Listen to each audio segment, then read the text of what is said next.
Okay, let's conclude this lecture by talking about boundaries between magnetic materials and how magnetic fields on either side will be affected by that boundary. All right, so I'm going to set up a diagram here that's going to look pretty similar to what we had for electric field, which is that we have a boundary here between the two materials. And we're going to say the top side here, I'm going to say it has permeability mu1, and the bottom side has permeability mu2. So this is material 1 on the top and material 2 on the bottom. All right, I'm going to define this normal vector n, which will have length 1. It's perpendicular to the boundary or through the boundary, and by definition, it points into material 1. All right, and I'm also going to define the potential for surface currents, which could go in and out of the boundary.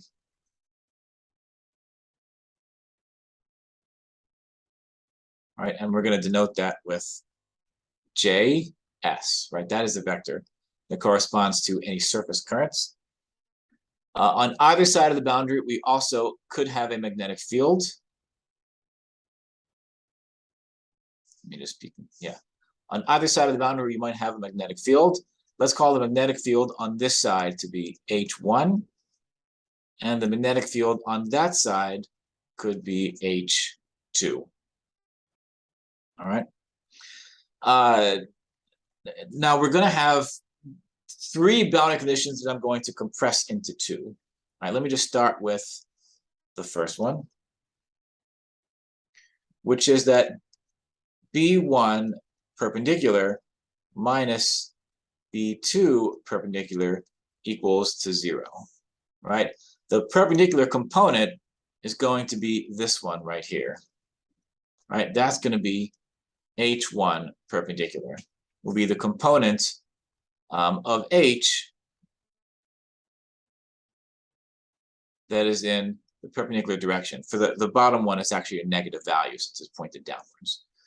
All right, so H1 perpendicular and H2 perpendicular will correspond to that component, the component that's through the boundary.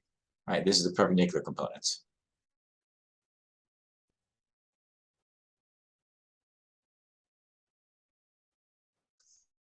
So what boundary conditions tell us is that the component of B that is through the boundary is continuous on both sides. We can restate that in the following way, which is that if we take the vector n and dot it with B1 minus B2, that equals to 0. This is the same thing mathematically. And to contrast that to the electric field boundary condition, by the way, it was that n hat dot with D1 minus D2 equals the surface currents that are built up, or the surface current density. In this case, there are no magnetic charges, and so it makes sense this would be 0 on this side. All right. Let's go to the next boundary condition. And there's really 2 boundary conditions that are going to be combined together. I'm going to call these 2A and 2B. The first one is that H1 parallel minus H2 parallel equals 0. The parallel component is going to be a component that is parallel to the current.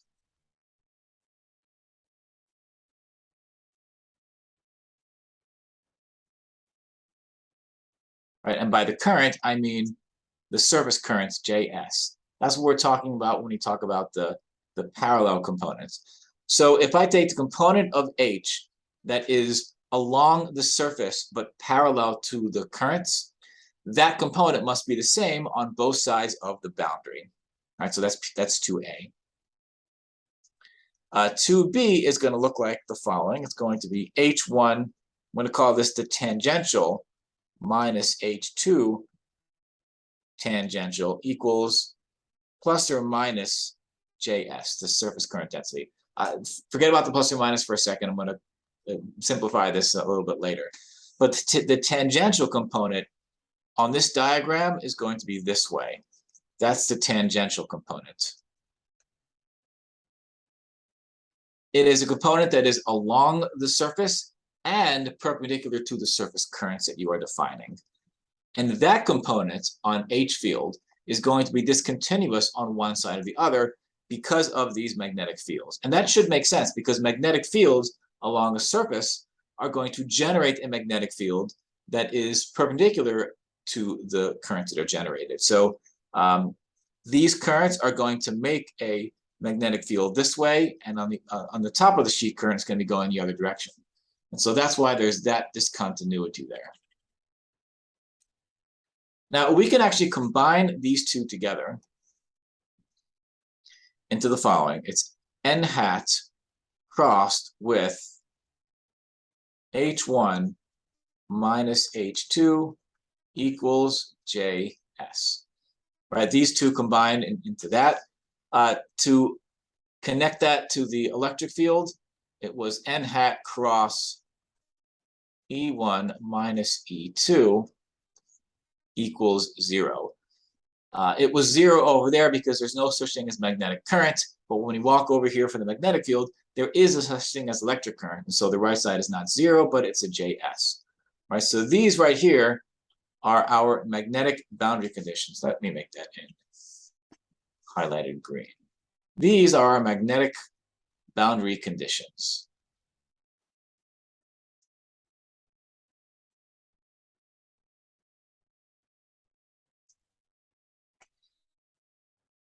Now, I put this plus or minus right here because it can be a little bit confusing to figure out what the plus or minus is. But you can always use the fact that J cross R is in the direction of the magnetic field. So in this case, if you've got a surface current that is coming out of the page, and I have a R vector right here, which is coming downwards, if I take the current and I cross it with a downward vector, I'm going to get this positive component right here. And so we're expecting a magnetic field which is to the right on the bottom side. On the top, we're going to get a magnetic field that's pointed this way. Right? That's the direction of J cross R. It's going to go this way. So you can use J cross R to figure out whether or not this is a plus or minus. But it's really easier just to apply this in terms of the cross product. N hat cross H1 minus H2 equals JS. The other convenient aspect of these boundary conditions formulated with a dot and cross product is that you can use it with any coordinate system. If the coordinate system is set up in an annoying way, for example, this is the z-axis and this is the x-axis, then if you just wanted to sort of isolate the component, then you're going to have a mix of z and x in order to get the parallel component or the perpendicular component, and that's difficult to do. If you keep things in whatever coordinate system that you are, you can always define dot products and cross products, and then you don't have to worry about the coordinate system lining up nicely with your boundary. All right, so that concludes this lecture. We covered a lot in it. It's magnetic fields, how we sort of connect magnetic fields to sources, which are currents, through both the Biot-savart law as well as Ampere's law. We talked about the way in which materials respond to magnetic fields. And at the end here, we talked about the way in which boundaries between two materials, how it affects the magnetic fields on one side and the other. By the way, you can derive these boundary conditions from Ampere's law. I didn't cover that, but it is in the notes if you want to take a closer look.